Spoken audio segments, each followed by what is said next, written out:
we'll get to today's topic, which is the art of refocusing. And we talked about certain questions that we touched upon on the last art of refocusing. Yeah, and these are questions we really asked ourselves. Yes.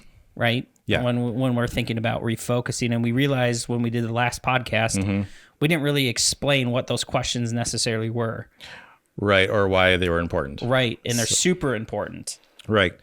So we'll get right into it. The first question we asked ourselves was, what are the main challenges that we're facing as a business? And why is that an important question, John? Yeah, that's an important question because you have to think objectively when you're looking at your business. You know, there are going to be times where your business is going to be booming, it's going to be going great, and there are other times where it might be in a slump. And so every business should be able to ask themselves, what challenges am I facing? And a lot of times what we see with people we work with, and we found this ourselves quite a bit, was we were so busy focused working in the business, meaning doing the day-to-day tasks, that we didn't have the option to work on our business. Right. And that's important because when you work on your business, you get that higher level view and you're able to see what are those problems. And then you can ask questions that will lead you to come up with solutions. Right. Ask like what is important and how are we going to fix this main issue that we're having? Absolutely. Yeah. Yep. Second question was, what has been your experience so far? Yeah.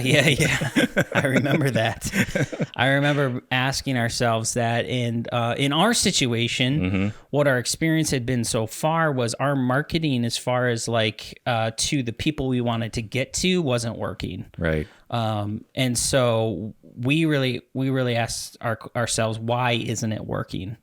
What is it about our marketing? I think a lot of times we just thought, hey, if we put a ad up on Facebook and target this area, then we'll get some clients. And what we found is that was not the case at all. In fact, our clients weren't even really on Facebook or Instagram. We still have a Facebook and Instagram, of course. But really for us, that's more about brand management now instead of a main source of marketing. You know, that's for our company. For your company, it might be completely different. What we found was we wanted to go B2B, meaning business to business, versus B2C, business to consumer. We had to really distinguish that. And that's what that question really helped us figure out. And we weren't really able to distinguish that before because we just thought we're marketing to everybody. We'll take on every project that we can possibly get. Yeah, which is typically how a company, when they first start, that's their initial reaction is like anything and everything. We'll take it. You say yes to everything. And how did that work out for us, Ben? It worked out amazing. You know, I think a lot of times too, we thought our market would be small businesses. And because we love small businesses and we want to see them succeed. But I think we found with that first question that we asked ourselves, that we were so focused on working in our business and not on our business. We found a lot of small businesses in that same boat. I mean, small business owners are so focused on the day-to-day tasks that they're not able to kind of think bigger market strategy. And so it kind of helped us refocus ourselves on making sure that we're hitting our target clients. So what wasn't working for us? Basically every marketing we did on Facebook and Instagram. Which is why we don't even use Facebook and Instagram for marketing anymore. No, just like you say, it's branding. Brand management. Yep.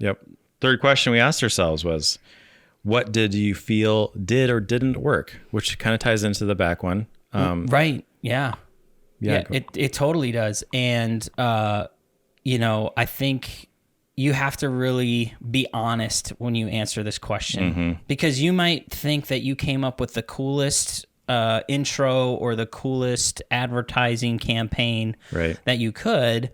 But if you're not hitting the target audience, if you're not, imagine it's like this. It's like you're at a sports game and there's all these people in an arena shouting and yelling, right?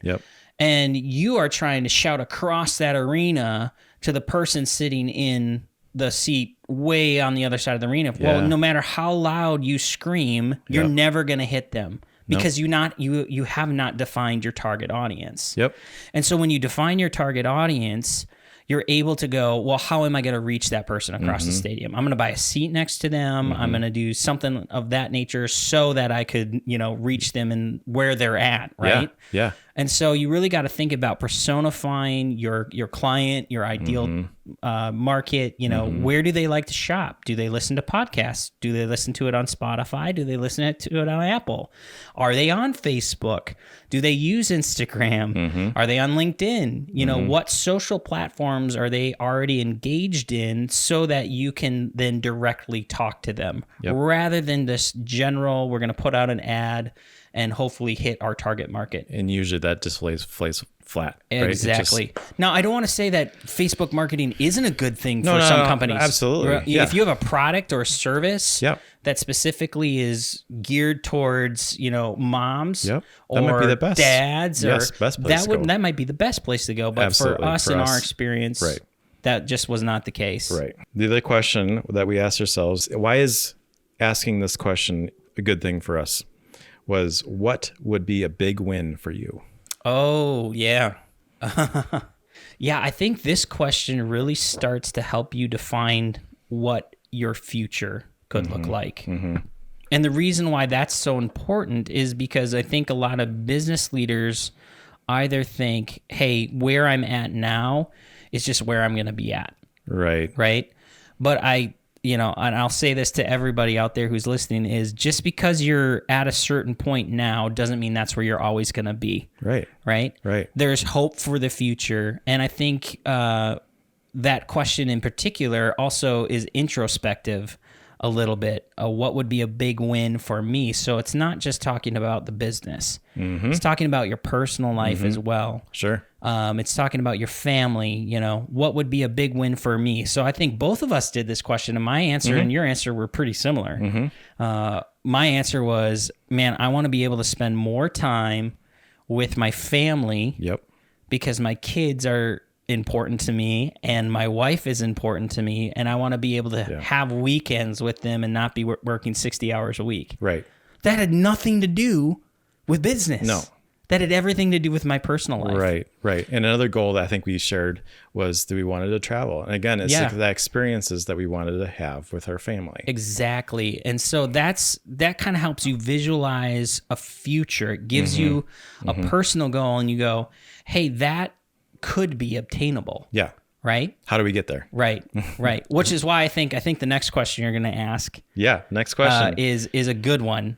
Even before we get to that question, just visualizing the future. I think that question goes to the effect of how do we say it? Visualize the objective. Yeah, that's right. Desired future state. Yes, thank you.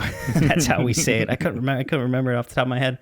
But this question really kind of gets to the heart of like looking at yourself and seeing yourself there. So we asked this question. We even asked this question of our clients. Whenever we go in and do a video strategy for somebody, this is a question we ask, and it goes like this. It's something like, if you and I were to have a cup of coffee 12 months from now, not too far out in the future, like 3 years from now, we're talking 12 months from now, you're super excited, you're super happy, you're ecstatic about where the business is at. What has happened in order for you to feel that way? Right. And I think that's such an important visualization tool, because we're able to think about just the future and how life could be, right? And when we're specific about it, because that's the other thing, we want to be specific about it. So I think for us, we wrote down actual goals as far as like, hey, this is the revenue we want to bring in. Action numbers. Right. Action numbers. Hey, this is the amount of staff we want to lead. These are the positions we want to have. Right.